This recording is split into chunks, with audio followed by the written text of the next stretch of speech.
So just exactly how do we talk with donors about donor advised funds? Hi, I'm Bill Stanczykiewicz. This is the first day from the fundraising school, and I'm joined today by my colleague, Vicki Pugh. Vicki serves on the faculty of the fundraising school and leads a national consulting firm helping nonprofits with fundraising and other nonprofit management and leadership opportunities. Vicki, great to have you back with us on the Fundraising Schools podcast. Great to be here. Vicki, I know this comes up in your own fundraising as you teach for the fundraising school, as you work with your clients across the United States. Donor advised funds. Now, they perhaps aren't the mystery that they were, say, 5 years ago to a lot of fundraisers, but we still get this question: how do I find out that a donor has a donor advised fund? What advice do you have for us? I think first we have to keep in mind why donors set up donor advised funds. They often do it to fly under the radar with their philanthropy. They don't wish to have a lot of nonprofit organizations connecting with them or contacting them to ask them for support. They also may have set up a donor advised fund because they had a liquidity event and they needed it for some tax planning. They also like to use donor advised funds to be able to respond quickly when fundraising needs are out there. So I think it's good to keep in mind why donors set them up in the first place, which makes them a little bit, as you say, more mysterious to us fundraising professionals. So one of the best ways to find out if someone has a donor advised fund is just simply to ask them. As you are cultivating the donor and you are talking about strategies for giving, bring it up in the conversation. What ways do you give to organizations? Because donors can give in many different ways, including through their donor advised funds. So simply just asking them as part of that conversation is important. You can also look to see if someone's given you a gift through a donor advised fund in the past. If they have, you can put them on your mailing list. You can cultivate them as donors, just as you would any donor. And then when it's time for them to give again, you can remind them to give through their donor advised fund. You can also publicly advertise that you take donor advised fund gifts. You can do that in all of your marketing, your website, your fundraising appeals. Believe it or not, sometimes donors forget that they have a donor advised fund. I've even worked with some donors where I've had conversations on the phone and I know they have a donor advised fund, and I remind them, well, you could make a gift this year through your donor advised fund. So sometimes if they set it up quickly, or again, if they've had a liquidity event, or I worked with a donor that was a lottery winner and they had to set up some planning vehicles really fast, philanthropic planning vehicles very quickly. And they let it alone for a while and they didn't remember that they had it to give from. So that happens occasionally too. So those are kind of some tips to help remind donors that they have a donor advised fund, and just ask them if they have one. In addition to Vicki's excellent advice there, our school's research shows that our donor advised fund donors tend to be our more strategic donors, that they're putting the money aside to have a larger impact with their gift, either at the right time, with a larger amount, or when there's an urgent reason. So, for example, the data show that dollars from donor advised funds went up considerably during and after the Great Recession and during the worst days of the COVID-19 pandemic. And that just kind of buttresses this idea that folks want to be strategic. So Vicki, I want to go back to this idea of, finding out that a donor has a donor advised fund, and are they going to give from that donor advised fund. We don't want to sound transactional. Remember back in the day, well, that'd be cash, check, or charge, right? We don't want to do that with our donors. So, at what point does this come up in the conversation that, do you have a donor advised fund? And could I expect to see a gift, especially if your name isn't going to be on that gift, if you're staying anonymous? I would say to any fundraising professional that a dialogue with a donor is probably the most important way for you to talk about ways to give, including from the donor advised fund. So when you're developing those cultivation steps and strategies, that's the perfect time to mention it. However, as I said before, you really need to think about donor advised funds in a lot of different ways. The dialogue with the donor, yes, most important. But where are you sharing with donors that you accept donor advised funds? Do you have a place on your website where you list all ways that a donor can give? Yes, transactionally through the cash, the check, or through a donor advised fund, or are you interested in a planned gift? If you have those on your website, sometimes that jogs a donor's memory. Oh, I can use my donor advised fund and I can think more strategically as you mentioned, about how I can give that gift. On a giving brochure, do you have a place that says, if you're interested in talking to us about how to use your donor advised fund to make a gift, just let us know. We'll be happy to talk through that.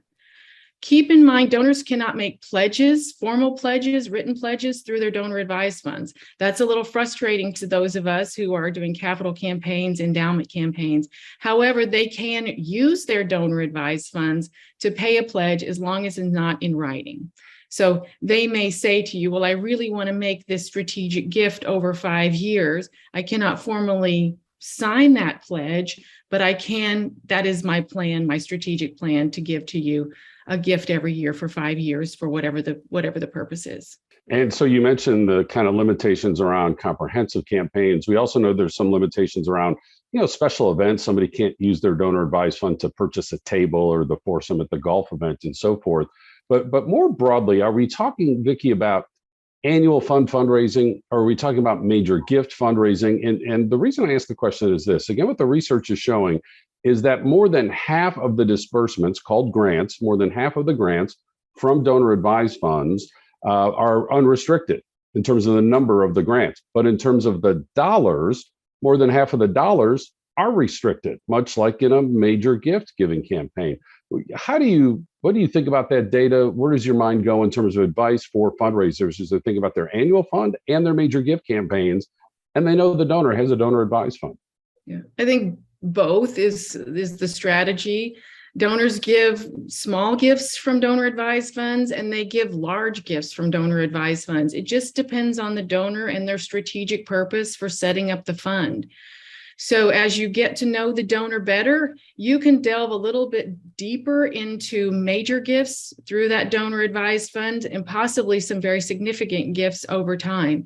Donors can even set up some legacy provisions through their donor advised fund. So if you have a donor that's giving you major gifts over time through their donor advised fund, that might be worth a conversation as you start bringing up planned giving opportunities. How can you use your donor advised fund to make a legacy gift as well? And Vicki, in your earlier answer too, you talked about as we communicate with donors, we find out that they might give cash here, they might give a check here, they might use a credit card here, they might use a donor advised fund there.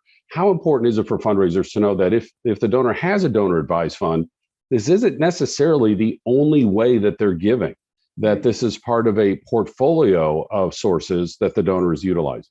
Yes, and we know that some major donors, you hear their names all over the place, are setting up donor advised funds instead of foundations to do some very significant giving. So donor advised funds can be used very strategically, just as a foundation can, to really make some significant gifts to organizations. So don't count out the fact that that's can be a very large part of a donor's portfolio. I mean, we used to think about donors with foundations, private foundations. We still do. They may have individual gifts that they can give through their wealth, or they can give through their foundation. Well, this works the same way. Donors, very wealthy donors, have lots of ways, as you mentioned, to give. And certainly a donor advised fund can be used in combination with a personal gift to really elevate that possibility. And so we need to keep in mind this wide range of possibilities. And again, as Vicki mentioned, folks are setting up donor advised funds instead of private family foundations. Not everybody, but some of them are doing that. Why? Because a private family foundation is a nonprofit organization, and I have to fill out my chartering documents and get state approval, then do it again with the federal government and fill out the 990s every year and have a board. Or I can just set up a donor advised fund. So it's just a lot more direct for so many donors these days. And Vicki, as you mentioned, donors can stay anonymous. Now, fortunately, our data at our school shows that fewer than 10% of donors stay anonymous when they make their donor advised fund gift. But what in the world should I do? And I want to say thank you and maintain the relationship. And here comes the check, and it's from one of those private wealth management organizations that host donor advised funds or the local community foundation. And there's no name of the donor. What do I do? Number one, you respect the anonymity of that donor. If they want to remain anonymous, then you should keep them anonymous. A couple of things you can do, though. If you do want to say thank you to the donor, you can contact the donor advised fund issuer and ask if they would forward a thank you email or a thank you letter to that particular donor. And sometimes they will. I mean, keep in mind, it's always good to have these reminders. You are not required to send a thank you and a receipt to a donor that's given through a donor advised fund, just a thank you if they don't wish to remain anonymous. Usually the donor advised fund issuer will give you their name and address. You can send that thank you, no receipt required. No receipt or thank you is required to the donor advised fund issuer. Whoever's issuing the check, whether it's a community foundation or a commercial DAF, you do not need to send them anything. They don't need any more paperwork. They've told me that, and I work for a community foundation, so I can vouch for that. If the donor advised fund gift comes through and the donor wants to be anonymous, you can, again, ask the issuer if they will forward a thank you. If not, then you just have to respect that it's anonymous. And you may not find out who that donor is, but you hope that you can get some communication to them, and eventually they will feel comfortable with the relationship, that they will reveal their name and work with you on a trusting donor advised fund relationship going forward. And to just amplify a key point there on a technicality, yes, you don't need to send a tax receipt because the donor already received tax consideration when they put the money into the donor advised fund in the first place. You know, Vicki, as I ask you to think about final advice for fundraisers here, if somebody has taken the step of setting up a donor advised fund, again, much more easier than setting up a private family foundation, but taking steps nonetheless, they didn't just, keep the money in a ball canning jar out in the backyard and go get it when it was time to donate. They didn't keep it just in a basic savings account. They still took the steps as part of their wealth management to create a donor advised fund that has to tell us that philanthropic giving at some level, and maybe a deeper level, is important to them. So as we keep that in mind about these wonderful donors with donor advised funds, what final advice do you have for fundraisers?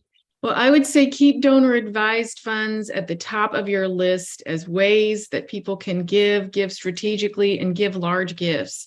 We see gifts from donor advised funds escalating exponentially every year. There are over 1 million donor advised funds that are now created with commercial donor advised fund institutions and community foundations. So number one, it should be on your radar and be a priority as you're talking with donors.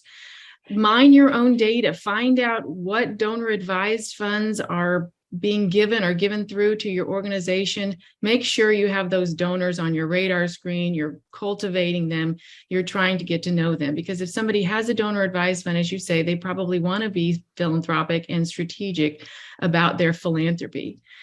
A last point is you can develop some relationships with donor advised fund issuers, especially community foundations. If you're receiving donor advised fund grants through community foundation, donor advised funds, get to know the people at the community foundation. They will help you navigate some situations if you need to. They may even, as they are advising people that hold donor advised funds on their philanthropic giving, if they know you, they know the mission of your organization, a little bit about what you do, and you are great at handling donor advised fund gifts, they may even recommend your organization when they are advising donor advised fund holders. So those are some tips, hopefully helpful as all of us fundraisers continue to keep our eyes on this growing donor advised fund opportunity. And some folks in our audience want to consider the possibility of hosting donor advised funds within their own nonprofit.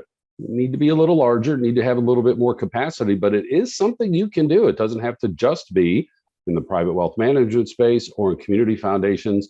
We work with some folks at the fundraising school that they host donor advised funds, and they do that as a way to provide yet another service to their donors. At Indiana University, we host donor advised funds, and there's one simple rule. Of the distributions, at least half need to come to the university as we provide you with this service, and other nonprofits have similar rules as well.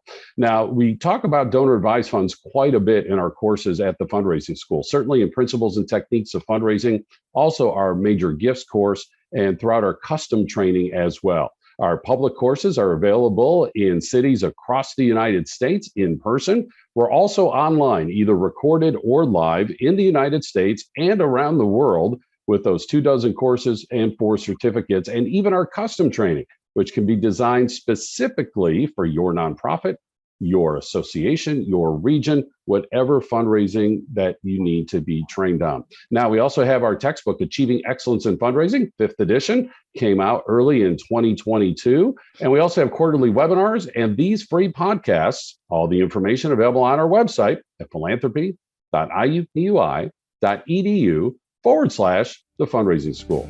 I'm so grateful for my colleague, Vicki Pugh, helping us understand fundraising from donor advised funds. She's such a wonderful exemplar of the quality of instruction that we have at the fundraising school. Our producers today, Mike Anthony and Jennifer Baughman. I'm Bill Stanczykiewicz, and now you are now more fully informed on this first day from the fundraising school.